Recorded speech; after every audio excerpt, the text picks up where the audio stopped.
Greetings, Father Mark signing on, continuing the series on the papacy in the modern world, moving into the reign of Pope Clement the VIII, reigned from 1592 to 1605. For those of you following this sequentially, you can imagine how the cardinals felt in 1592 that this was becoming ridiculous. 4 conclaves in 2 years. Ridiculous and dangerous for the Church to have such instability during a time of great conflict, warfare, and confusion. So on January 30th, 1592, the cardinals elected a young man in terms of papal elections, 56 years old, named Ippolito Aldobrandini, Aldobrandini. He took the pontifical name Clement VIII, reigned for 13 years. Still looking for a moderate, the conclave guessed correctly that he would be that type of person to engage in diplomacy and compromise instead of edict and inquisition, as had Sixtus V, Pius V, and Paul IV. Remember, even senior advisors of Sixtus V, like St. Robert Bellarmine, were petrified of him. And no one wanted to return to that anytime soon. So Ippolito Aldobrandini, Aldobrandini, was born outside of Padua, Italy, on February 24th, 1536, completed his study of law at Bologna, and was recruited into the papal diplomatic service. He was a member of the papal legation staff on missions to Spain and France, in which he did well, so he was promoted and became a papal legate himself to Poland in 1588. Added to this, he was noted for his personal piety. His spiritual director was none other than St. Philip Neri. This combination of personal holiness with diplomatic experience convinced the conclave that he would be the moderate leader they were looking for. And they needed one. So in terms of governance, he inherited the problem of France. We saw in the reign of Sixtus V, at the very end, the throne of France changed hands from the Valois dynasty to the Bourbon dynasty, when Henri of Navarre, Prince Henri of Navarre, became King Henri, or King Henry IV, in 1589, and he reigned until 1610. The problem, the background of which we already summarized, was that he was a Protestant of the Huguenot variation. Huguenots were French Calvinists. Pope Sixtus V, having no interest in politics, simply excommunicated this guy in 1585 and absolved French Catholics of their obligation to give obedience to him. So in 1593, after all the rapid changes, none of the previous popes after Sixtus V could deal with it because they didn't live long enough. So in 1593, 3 years after Clement VIII became pope, and during which he negotiated with Henry, then King Henry IV converted to Catholicism for the second time in his life. Many consider this a transparent political expediency, as the majority of the French population was Catholic at the time. This suspicion had a basis in Henry's own past, as he had converted from Protestantism to Catholicism once before, in 1582, to save himself after the St. Bartholomew's Day massacre, but then immediately resumed being a Protestant Huguenot after he escaped to Paris. A pope like Sixtus V or Pius V would never have taken this second conversion seriously, but Clement VIII was a diplomat, was a pragmatic disposition, so he sought compromise and peace. Clement therefore absolved King Henry IV of France of Pope Sixtus V's excommunication from September 17, 1595, and that automatically obliged Catholics in France to obey him as the lawful authority. Those who doubted Henry IV's honesty were vindicated when, as king, he issued the Edict of Nantes, Nantes, on April 13, 1598, granting full religious freedom and civic equality to Huguenots, to French Protestants, which is why they were still around to participate in the overthrow of the monarchy and the Catholic Church in France during the French Revolution 2 centuries later. In terms of Italy, Ferrara is a city in Tuscany, had been part of the Papal State since it had been carved out of the territory of Ravenna in the 10th century. In the year 1208, the d'Este family, that's D''Este, became lords of the territory and vassals of the Pope. Under the family, the Don at the time, the head of the house, whose name was Azzo d'Este, Azzo. Time passed. In 1597, the reigning Duke of Ferrara was Alfonso II d'Este. He died without legitimate heirs. In his will, he bequeathed Ferrara to his illegitimate son Cesare, spelled Cesare. Now, this is not Cesare Borgia, who's much more famous. It just happens to be the same first name. This is Cesare, well, officially not d'Este because it was illegitimate. Anyway, Pope Clement VIII refused to recognize the claim and instead asserted his right under feudalism to invoke escheat, which means that a fief, a vassal fief, if there was no legitimate heir, then the fief would revert to the suzerain, the lord, in this case the Pope. And so Pope Clement asserted that direct papal rule over Ferrara in 1598. It remained in this condition, with the exception of the French Revolution and other revolutions in Italy in 1831, 1848, until it was annexed by the newly created Kingdom of Italy in 1860. England. The situation of English Catholics had been precarious since the death of Queen Mary I in 1558. The leader of English Catholicism when Clement VIII became Pope was Cardinal William Allen, Allen, who lived from 1522 to 1595. He was an Oxford graduate who had worked underground for 3 years during Elizabeth's reign, but was eventually forced to flee England to the continent. He always believed that the majority of the English people were still Catholic at heart, and that England could once again become officially Catholic if the Protestant grip on the government could be broken. In order to keep the faith alive until that future fantasy could be fulfilled, he knew that solid missionaries would be needed. To train such men, he recruited a number of fellow Oxford graduates to establish an English college attached to the University of Douai in Belgium. Douai is just a town in Belgium, Douai, in 1568. The goals of this college were threefold. First, to train men for the priesthood, equipped to refute Protestant slanders about Catholicism. Second, to give missionaries the spiritual formation necessary to endure horrific torture and murder if they were captured, which was a real possibility, and actually happened. In retrospect, we know that 160 graduates of this college were captured and executed in England, and of course tortured beforehand, and many others were captured and died in English prisons. Third, to produce a continuous stream of English-language Catholic publications for Catholic laity to refute Protestant lies and misrepresentations about Catholicism, and to give them spiritual support during their oppression. The most famous result of this publishing house was the Douay-Rheims Bible of 1609.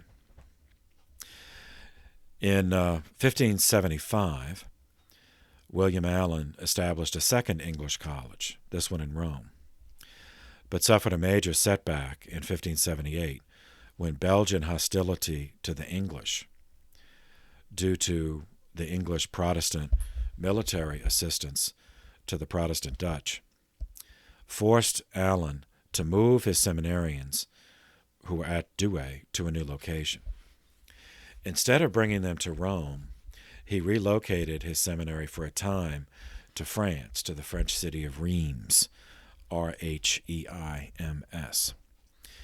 and he was elected canon of the cathedral of the city. Afterward, there remained a connection between English Catholic refugees in those two cities, Douay and Reims. In 1585, the last surviving member of the English Catholic hierarchy died, Thomas Goldwell, Bishop of St. Asaph, who lived from 1501 to 1585. So he was ordained before Henry VIII took England out of communion with Rome. He died in northern Wales. Allen, Cardinal Allen, though he did not have the title of bishop for an English see, became the senior ranking English Catholic. In terms of holy orders, he was a priest, so he was cardinal priest since 1587. And he was accepted as the de facto leader of English Catholics, both by Jesuit and secular missionary priest. Cardinal Allen died in 1594 during the reign of Pope Clement VIII, which is why I'm talking about this now, at which point a more regular arrangement was needed.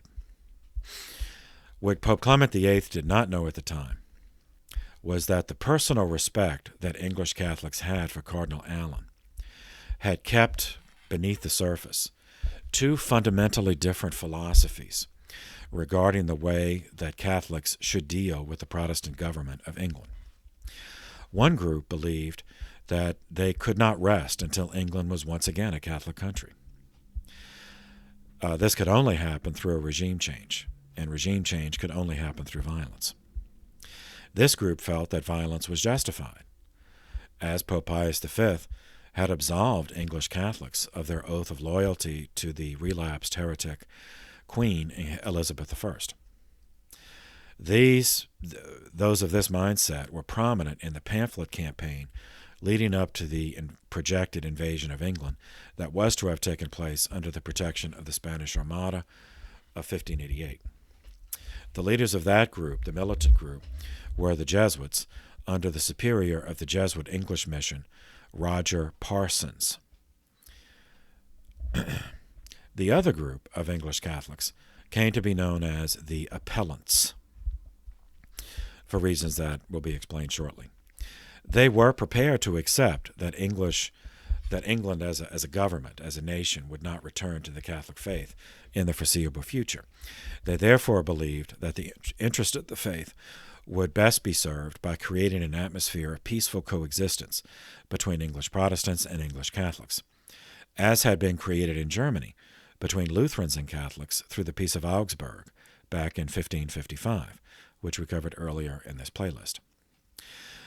Those of this mindset believe that an English version of this, an English version of the Peace of Augsburg, had to start, or could only start, with the public acceptance by Catholics of the authority of the crown, even though the monarchy was Protestant, along with a public renunciation of any movement intended to reimpose Catholicism by force.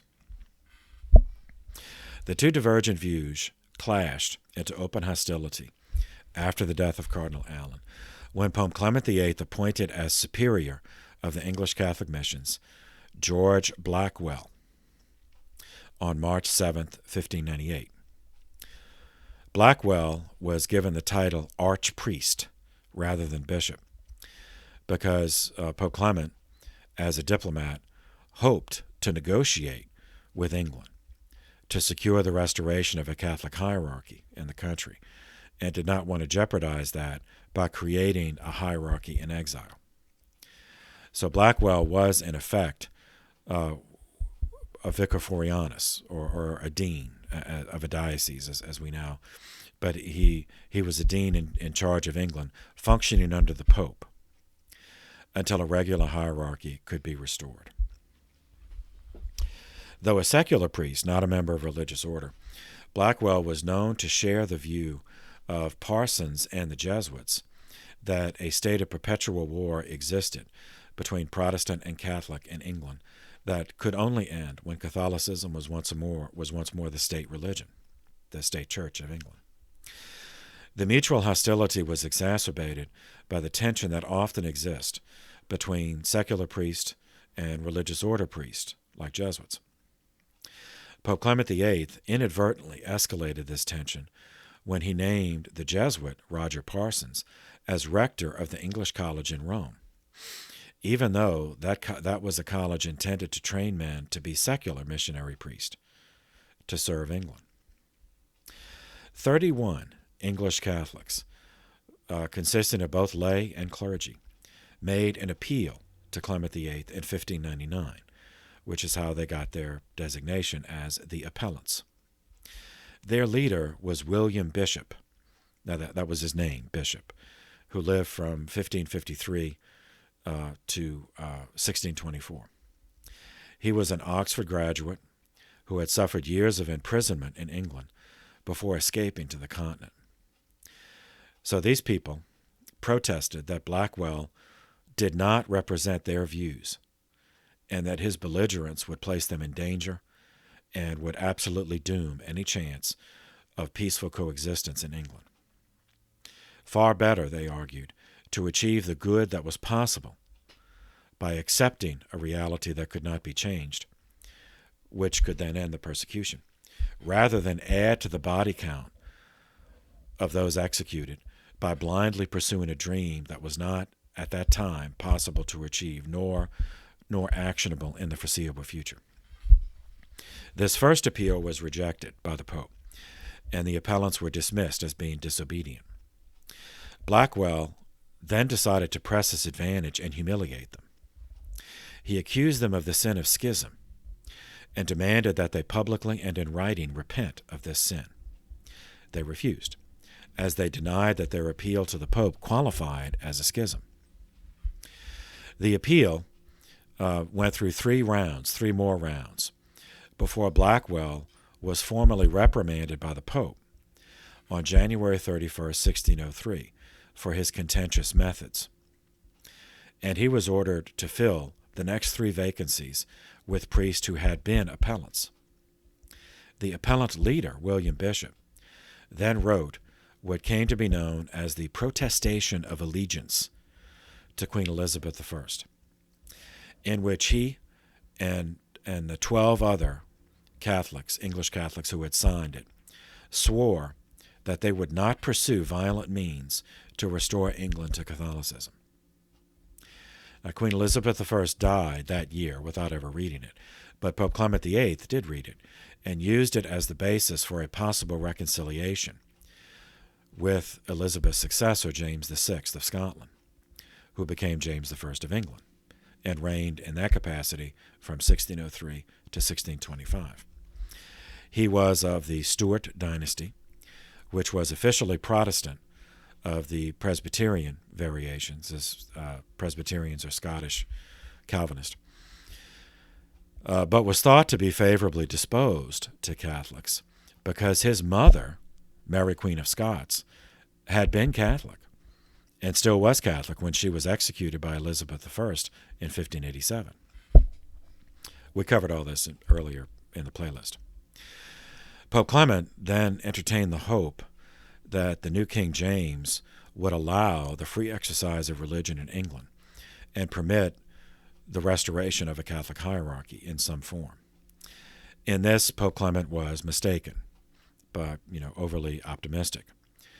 King James I of England, as it emerged, was a proponent of the divine right of kings, political theology, and even published theological tracts defending it, one of which was The True Law of Free Monarchies, published in 1597, and The Royal Gift in 1598.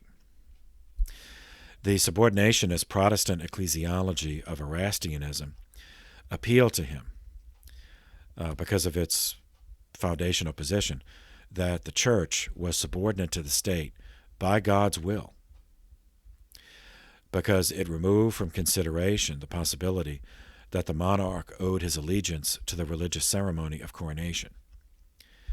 As he preferred to see that that the monarch's legitimacy comes directly from God, not from any church. And so the church then is subordinate to the monarch, and they're effectively part of his staff. King James believed that kings were higher beings because of the superiority of royal blood. He believed that they owned their realms as personal property and just allowed the subjects use of his personal property. And he believed that monarchs were accountable to no power other than God. So once it became clear that James was not going to allow the restoration of the Catholic hierarchy in England, the archpriest arrangement proved to be unworkable. After the third archpriest, William Harrison, died in 1621, the arrangement was replaced with a more canonically regular apostolic vicariate, and the first of whom was William Bishop, who had been the chief appellant against George Blackwell back in 1598. An apostolic vicar is an ordained bishop with a titular see, so he enjoys the fullness of sacramental authority. But he's considered canonically an auxiliary bishop of the Diocese of Rome because he's assigned to a missionary territory that does not have an ordinary bishop. So he can do everything a bishop does. He can ordain priests, he can confirm. But apostolic vicars are assigned to territories that are not yet stable enough or solidified enough to have an ordinary diocese. So instead of an auxiliary bishop of an English diocese, an apostolic vicar is an auxiliary bishop of the Diocese of Rome. So his jurisdiction over whatever territory, in this case England, was delegated from the papacy.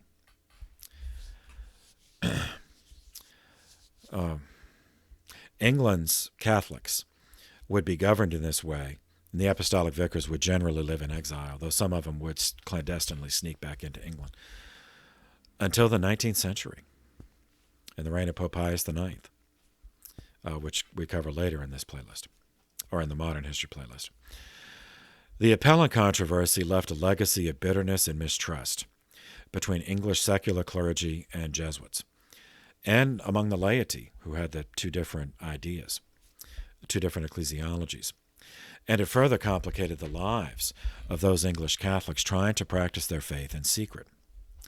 Anglo-Catholicism, meaning English Catholicism, continued to develop along these parallel lines, with one strain being vocal apologist and the other strain wanting to live quietly and practice their faith in secret. And other terms of teaching as Pope, the realm of teaching, Pope Clement allowed St. Robert Bellarmine, who was still alive, he lived till 1621, a free hand in revising the errors of the Vulgate edition of the Bible put out by the late Pope Sixtus V. The result came out in 1590 and was thereafter known as the Sixto-Clementine edition of the Vulgate Bible, referring to Sixtus and Clement. This edition, which was a Latin edition, is of profound importance for English-speaking Catholics, as it was used as the Latin text from which the Douay-Rheims Bible was translated. So the Douay-Rheims Bible is an English translation of the Sixto-Clementine Latin edition of the Vulgate Bible. And that was made, the English Douay-Rheims translation was made in 1609. Further, in the realm of teaching, he had to deal with a new heresy, or what was accused, a movement that was accused of being heretical, which introduces us to another Jesuit named Luis de Molina, Molina. He lived from 1535 to 1600. Molina was born into the Spanish aristocracy, younger son. so given to the church, by his family. And in his case, he entered the Jesuits as a teenager, and he was used on the academic side of that order, teaching at Coimbra, Alcalá, and Madrid. He was the first Jesuit to write a commentary on Aquinas, a commentary on the Prima Pars, the first part, in 3 volumes, so 3 volumes just on the first part, published between 1570 and 73. He also published a work of moral theology and political philosophy, consisting of 7 volumes, titled On Justice, completed in 1593. But Molina is most noted for creating an entire school of thought in the realm of theological anthropology, meaning the theology of man, of human beings. Specifically on the relationship between free will, human free will, and God's grace. His defenders characterized Molinism, as it came to be called, as an original systematic exposition that could be very helpful in understanding the complexities of the theology of grace. His critics denounced him as a heretic and considered Molinism to be a revival of ancient Pelagianism. So the work which set all of this off was another of his works titled The Concordia, published in 1588. It took the form of a specialized commentary on elements of the Prima Pars, which he had already published, the first part of Aquinas' Summa Theologica. And he had already published a 3-volume commentary on that, but this was a more specific revisiting the Prima Pars, but commenting on questions 14 through 23. The Concordia made it past the Inquisition of Portugal, but the Dominicans in Spain quickly took issue with it because they saw it as a Jesuit misrepresentation of the work of Thomas Aquinas, who was a Dominican, and they were Dominicans, so it was kind of like, okay, the Jesuits are trespassing into our territory. Molina's prose style, his writing style, was painfully repetitive and verbose, making any claim that anyone actually understood what he was writing questionable. Okay, the further background, nothing just happened, so he didn't just decide to write this. All right, the heart of the Jesuit apostolate of this period, in the late 16th century, moving into the 17th, was to motivate the laity to become active in the world. In order to do that, most famously was the Jesuit schools, which is something that they still do. But further, beyond that, included in the Jesuit schools, but also beyond that, the Jesuits were convinced that they had to convince Catholic laity of the importance of their decisions, the importance of the use of their free will, of the individual use of free will in the eyes of God. The prevailing Thomistic view, meaning derived from Thomas Aquinas, of grace and free will began with divine grace. So Aquinas' theology is always top-down, always start from the divinity, the Trinitarian divinity, and work down to us. So it begins with divine grace and God's will, and then works its way down to human freedom, human use of free will.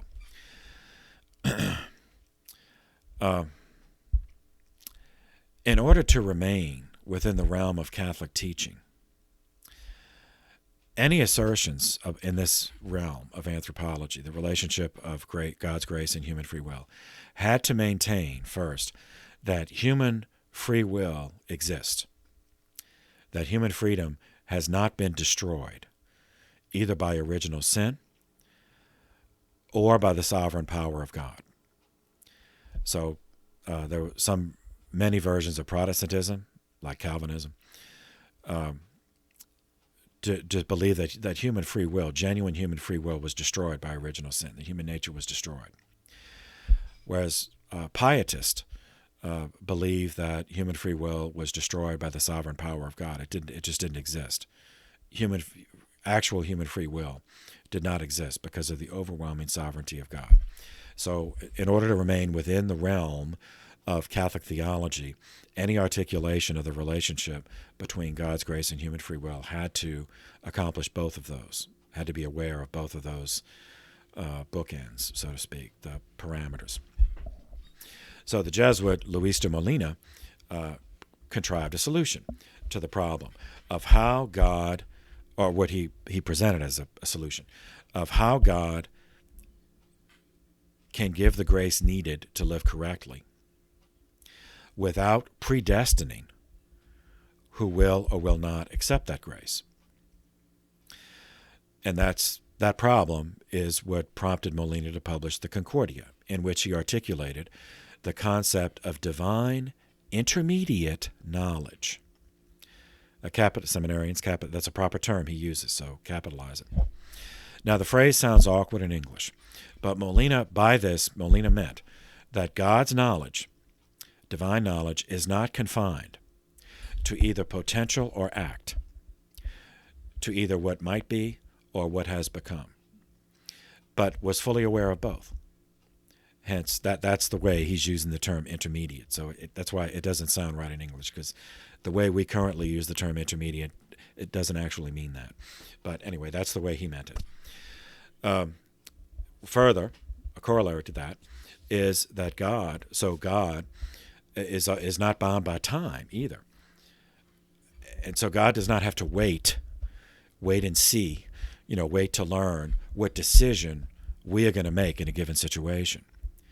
Since God exists outside of time and space, and his knowledge is absolute, and omniscient, he already knows what we're going to decide. He already knows how we're going to use grace. And grace is present for all decisions, and we need grace for all decisions that we make. So the way Molina presented it, and this is another contribution, another way that he presented it, was that we need one type of grace. Say we walk out of a door. We wake up in the morning, we walk out the front door. So the way he presented it was down to the minutia, that we need it. If we walk out the door and turn left, we need one kind of grace. If we walk out the door and turn right, we need a different kind of grace. But the grace is there for us, whichever kind we need. And all of that, and that grace, God's grace, is sufficient for our salvation. In support of this, Molina referred to the Gospel of Matthew, chapter 11, verse 21, and as biblical support for this explanation of divine intermediate knowledge.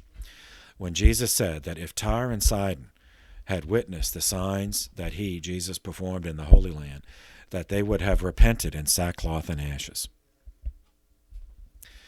Molina argued that Jesus was speaking from this divine intermediate knowledge, through which he knew with certainty how Tyre and Sidon would have responded to the presentation of grace and revealed truth,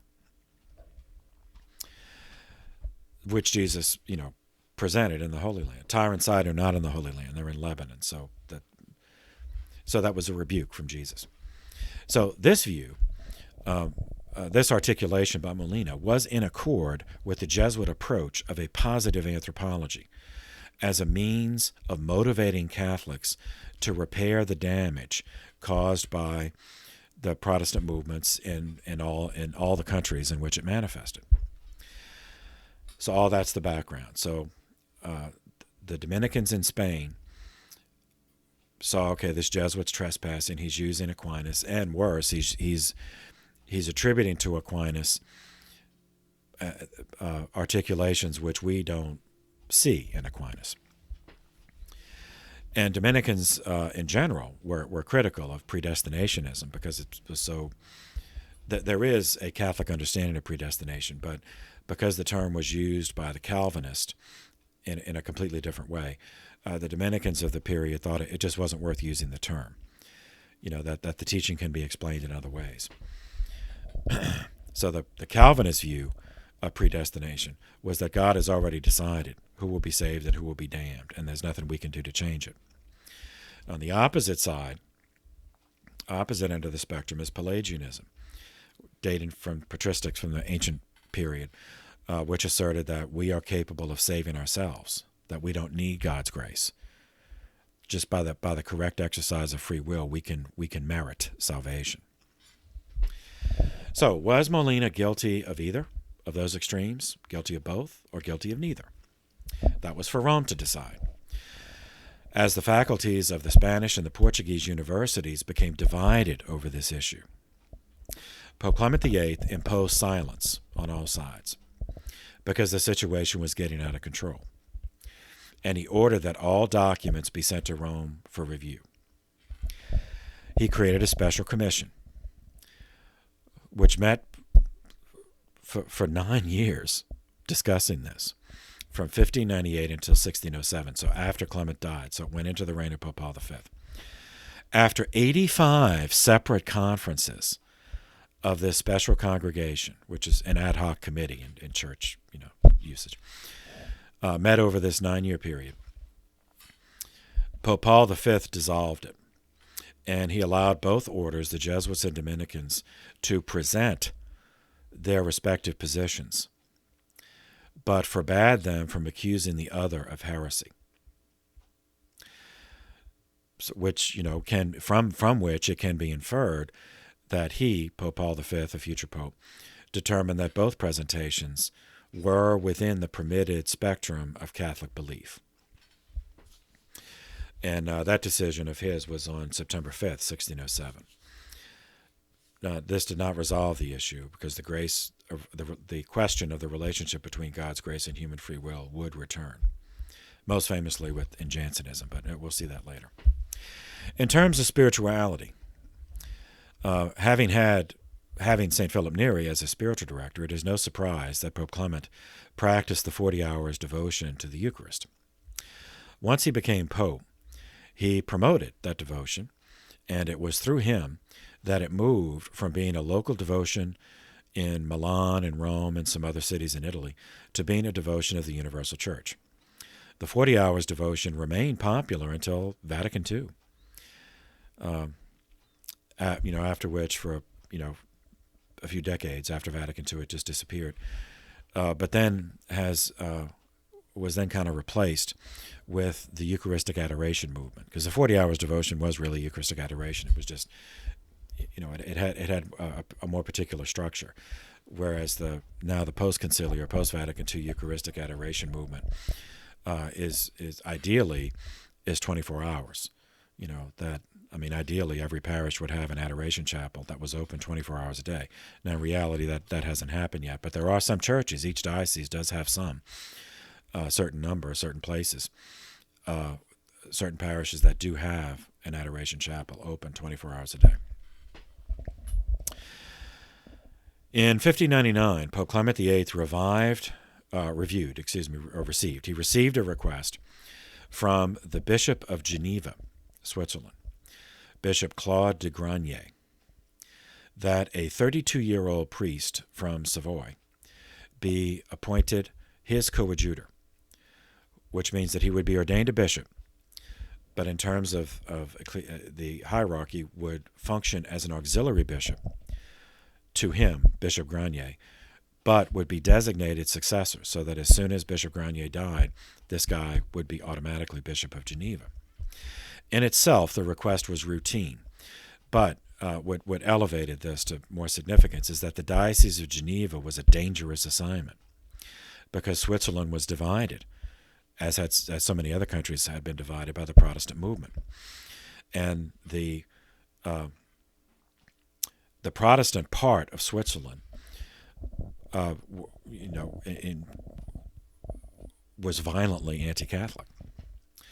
So Pope Clement replied that he wished to examine the man in person. So the man duly appeared. And his interview with Clement amounted to an improvised examination on his theological, spiritual, and apologetic knowledge and ability. The Pope and his senior cardinals were so impressed that they appointed him coadjutor bishop of Geneva on the spot. And then, as soon as it could be arranged, went through the ordination ceremony. And then he returned to Geneva. In 1602, he became Bishop of Geneva when Bishop de Granier died. The name of this guy was St. Francis de Sales. Well, Francis de Sales, and later canonized as a saint. Lived from 1567 to 1622. Francis de Sales became one of the most popular saints of this period of Catholic renewal following the Council of Trent, in the sense that he was the most widely read in his own day by the laity, Catholic laity seeking some means of growing in holiness. He was born into the aristocracy of Savoy on August 21st, 1567. Savoy then was independent. Well, it was a duchy at that point. Now it's part of it's divided. Part of it's in Italy, part of it's in France. But if you find the city of Nice on the maps of the Mediterranean, that's spelled nice, N-I-C-E. That was the capital of Savoy. So anyway, that's where he's from. He was sent to study humanities and rhetoric at the College of Clement in France from 1583 to 1588. There he also took some courses in theology out of personal interest. In his case, the formal study of theology almost proved to be disastrous. The debates in class over grace and predestination, which Molinism had re-injected into the academic milieu, convinced him that he was predestined to go to hell. So he was one of these that he had today I suppose we'd say it was scrupulosity, but he was one of those that regarded himself as being a much worse person than he actually was. And because of that, he said, well, okay, if I'm this sinful, then that this reveals that I'm predestined to go to hell. And, he could have just been forgotten, could have just given up and just been lost to history. But he had a transforming experience. And that was a grueling 6-week period when he grappled with this paralyzing scrupulosity, this fear that he was already damned. According to him, his own later account, he received an infused grace of healing during a visit to the Lady Chapel, as they called it then, which just means a side chapel of a church dedicated to Our Lady, had a statue of Our Lady. The Church of Saint Etienne du Grès. So Etienne is Stephen, so St. Stephen. At a moment, he was there, he visited the chapel regularly, but this time something different happened. He was offering the Memorare prayer, and then it happened. A consolation, an infused grace of consolation, which filled him with an assurance, not of salvation. God didn't say you're definitely going to heaven, but with an assurance of God's mercy and compassion. He consecrated himself to the Blessed Mother on the spot. But he was still a layman. He completed his legal studies as a lawyer, as what we would think of as a civil lawyer, in 1592. Now that was in obedience to his father's wishes. The next step in the life of a young aristocratic male would be an arranged marriage, in which his family would arrange for him to marry a girl from another aristocratic family, and then embark on a legal career in royal service. Now in this, he might have made his way into the history books anyway, but his mind was made up. Against his father's wishes, he became a priest. He sought, instead he gave all that up, which means, and he was the oldest son, so he would have inherited, so he gave all that up. Was ordained in 1593. So fast forwarding, Bishop de Granier dies, and he becomes Bishop of Geneva. As bishop, Francis de Sales wrote many pamphlets, some book length, some not, some shorter pamphlets, in the realm of theology that was called apologetics. Now, for those of you who followed all this from the beginning, the very first playlist, the Patristics playlist, we cover the apologist. And in theological usage, the term apology and apologetics has a more specific meaning than the way the term apology is currently used in English. Today, now, in ordinary usage, apology means I'm sorry for some offense. Whereas in theological terms, apologetics is a reasoned defense of a particular position. in response to some accusation. So that's the connection with the word. So, yeah, it's someone is accused. Say that Protestants accusing the church of this, worshiping Mary and divinizing the Pope and idolatry, worshiping statues, all the usual stuff. And so in this case, apologetics pamphlets are not saying we're sorry for that, but defending against that. Said, no, we don't worship statues. We do have statues, but we use them in this way. We do not regard Mary as a goddess, Our Lady as a goddess, but she does have a unique role. So that's what apologetics is, and that's how he spent much of his time as bishop. And those are useful, but his enduring popularity rests on two works that are spiritual. One of them was spiritual, and the other is theological, rather than apologetic. The first one, The Introduction to the Devout Life. That's the title of the book. 1609. It became among the most popular books for the laity since the Imitation of Christ. Among clergy, the exercises of St. Ignatius, spiritual exercises, were probably more popular. But for the laity, it became, a bestseller, as we'd say today. The more theological work was the Treatise on the Love of God, 1616, which combined theology and spirituality in an effort to take both to a new level. All right, so a few more details. The Introduction to the Devout Life, 1609. Was written initially for his cousin's wife, Madame de Charmoisy, Charmoisy, Charmoisy, Charmoisy, yeah, that's it. So he wrote it for her in reality, but it's addressed more generally to all of the faithful. So he's addressing it to Philothea, which just means lovers of God. Philotthea. The aim of this book was to guide the soul living in this world, the Valley of Tears, into the path of devotion. Devotion defined as based on truth, theological truth, and solid, accurate spiritual piety, which is, just within the base, the old Catholic principle that the way we pray is the way we believe.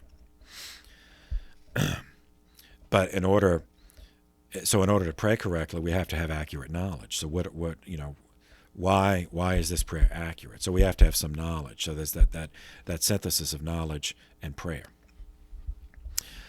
So the thesis of the book is that everyone should strive to become pious in that sense. Piety with accurate theological knowledge, spirituality built on accurate theology. And he asserted that, quote, it is an error, it is even a heresy, to hold that piety is incompatible with any state of life. So he's writing this for lay people. And some might think, well, I don't have time to do the whole divine office. I can't stop every 3 hours, to read 3 Psalms and, every 3 hours, and because life just isn't like that. And so they're, well, okay, then piety really isn't for me. So he's refuting that, saying, well, that's not the only kind of piety.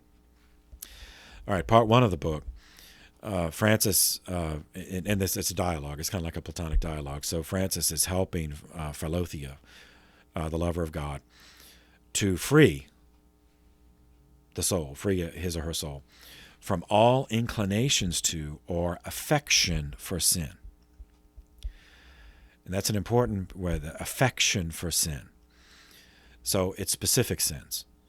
Like we all have our favorite sins. I mean, if we're honest, we already know what they are. As seminarians, you don't have to tell me what yours are, but you have them. I certainly know mine. So then this is saying now, because he wants to take the concept of sin from being too general to the specific. So, a person of faith, if you ask, well, of course I don't have affection for sin. Sin is bad. But if you go down to specifics, well, yes, this particular sin, yes, I do commit this every day, actually, sometimes more than once a day. And So that's what he means by affection for sin, doing our favorite sins. Even if we might subsequently, after we commit the sin, resent ourselves and condemn ourselves and hate the weakness, but we still have the affection for it because we continue to return to it. Now, there may be thousands of other sins we not only never do, but never even think about doing. So that's why the devout life has to be built on this knowledge of self. Part 2. Francis teaches Philothea, the soul, the lover of God, how to be united to God. And the method is personal prayer and the sacraments. So sacraments are among the prayers of the church. And so there's personal prayer and community. So that, it's the individual Catholic and the Catholic faithful, the koinonia, the parish community. Part 3. Francis provides exercises for Philothea, for the soul. In exercises, just like we exercise the body with cardio and weights today, the soul is exercised by practicing virtue. And seminarians, remember Latin roots. Virtus means strength. So the virtues, the theological virtues, faith, hope, and charity, and the cardinal virtues, prudence, justice, temperance, and fortitude, those all require a measure of virtus, of strength. But Francis's point is that they're exercises also, so that by doing them, we become stronger. Not only do they require a measure of strength to do them, but if we actually do them, then we have more virtus. We have more strength. Part 4. Francis then offers additional strengthening of Philothea, the lover of God. That there's not only that the devout life not only requires the actions of prayer and virtue, but also recognition that temptation exists, that Satan exists, the demonic exist, and that these temptations will be constant. And seminarians, remember the root, the root of the word temptation means to twist. So the demonic will always attempt to twist, what we're doing. And so we must recognize that is daily, and Satan is rarely, so easy, so convenient, so accommodating as to appear to us with horns and a pitchfork, because that's too obvious. It's far more dangerous when the temptations come in more subtle ways, costumed as something else. And part 5. Francis taught Philothea, the soul, how to form resolutions and how to persevere in daily life. And so this is it's like going back to his initial point, that piety is possible for everyone. Like a married couple with 8 young children and the family, running a family business, or if they have a farm or whatever, well, their piety is not going to be identical to that of cloistered monks and nuns. But piety is still possible for them by forming resolutions in accord with God's will and persevering in fulfilling them. So there's the clear way, the general ones: personal prayer, participation in the church's sacraments, practicing virtue, always being aware of temptations. But then there's more specific, just doing one's duty, doing the right act, multiple acts throughout the day. If my duty, my chores, so to speak, is, well, I have to sweep the floor, or I have to wash the dishes, or I have to milk the cow, or I have to feed the chickens, whatever, whatever that is.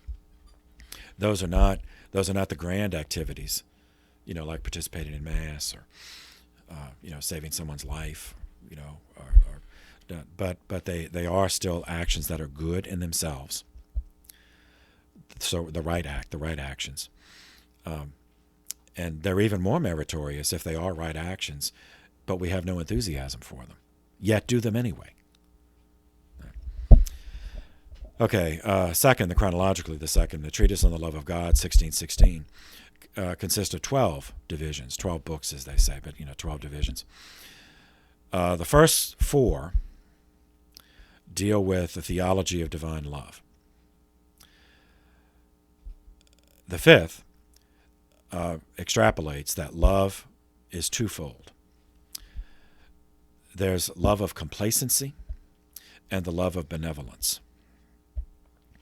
Now, again, we have the problem with language. So the way he's using it, the term complacency does not mean the same thing in his usage as the way we use that term in English today. So we use the term today complacent as a rebuke, as connoting sloth, lethargy. That's not the way he's doing it. Think of the root. So the prefix com just means with, and placent. Think of placid. So with peace. So there's the love, with peace. So later the Carmelites would earlier the Carmelites would articulate this as the contemplation, the contemplative rather than meditative. So that where one just sits with the love of God. In a moment of silence or longer, a period of silence, that one it just is aware of the love of God, and just how just unbelievable that is, and what a gift that is. So that complacency in that sense it just means with peace, meaning stillness with God. Then there's the love of benevolence. So seminarians, the prefix means good. Valencia means will. So benevolence means good will. So there's the love of good will, and that will is put into action. So there's the love of just being quiet and at peace. Then there's the love of acting on that love in the world. Books 6 and 7 treat of affective love. Again, this is the reaching out, so it's just continuing with the previous book. Affect, like affection, affect. So it's something that going outside of ourselves, love that goes outside of ourselves. This is practiced through prayer, which is an action. But in this case, going out of ourselves, this means prayer with others. So not only the sacraments, but also novenas, rosaries, processions, anything that's done with the community. Books 8 and 9 deal with effective prayer. So effective love, which is conformity to the will of God and submission to God's will, even if we don't understand it. And again, especially from the spiritual perspective, if we don't understand it, but obey it anyway, and it's good in itself, then that has virtue. That's an act of religion, as they would say, the virtue of religion. So the last 3 books are dealing, with how to practically apply the lessons on living out the love of God in a world that will never, ever, ever cooperate with our intent to live out the will of God in the world. So again and again, Francis emphasized that holiness consists of right action, and that right action can be taken in anyone's life, on any scale, small scale or large scale. Even though in each life the virtues manifest differently and the opportunities for exercising virtue manifest differently. Francis's own painful experience of despair and fear of divine wrath and damnation from earlier in his life gave his spirituality a personal quality of compassion for human frailty that he never lost, and that made him personally and his writings appealing to the laity, trying to live in the world, trying to live the faith in the world, which is never easy. Central to his thought and writing is that true devotion is responding to the call from God to be in friendship with God, to be a friend of God, and with others, others who are on the same journey in the world. Okay, the year 1600, during the reign of Pope Clement, was another holy year, the time of pilgrimage, and 3 million pilgrims went to Rome. And considering the difficulties of traveling, that's a lot. Other developments in the realm of ecumenism. A synod took place at Brest-Litovsk from October 6th through 10th, 1596. The background of which, Pope Clement, ever the diplomat, made a successful ecumenical effort, the first since the Council of Florence in 1439. At the city of Brest, B-R-E-S-T, in Lithuania, Pope Clement restored to union with the Catholic Church a group of Ruthenian Orthodox, with the understanding stipulated in writing that they could and would retain their own rite, R-I-T-E, meaning their own liturgical practices. The Ruthenians were ethnically and linguistically Slavic, who existed in large parts of southern Russia. In many ways, they were the original Russian people before the region came to be divided into separate political entities. The Ruthenians were the first Slavic group evangelized by Saints Cyril and Methodius in the 9th century. And so they saw themselves as the founders of Greco-Slavic Christianity. Their most famous members their most famous member group of the Ruthenian Rite are the Ukrainians, centered on the ancient city of Kiev. These Ruthenians suffered terribly for their desire to reunite with Rome. Eventually, in the 19th century, 7 million Ruthenians were either murdered or coerced into returning to Orthodox obedience.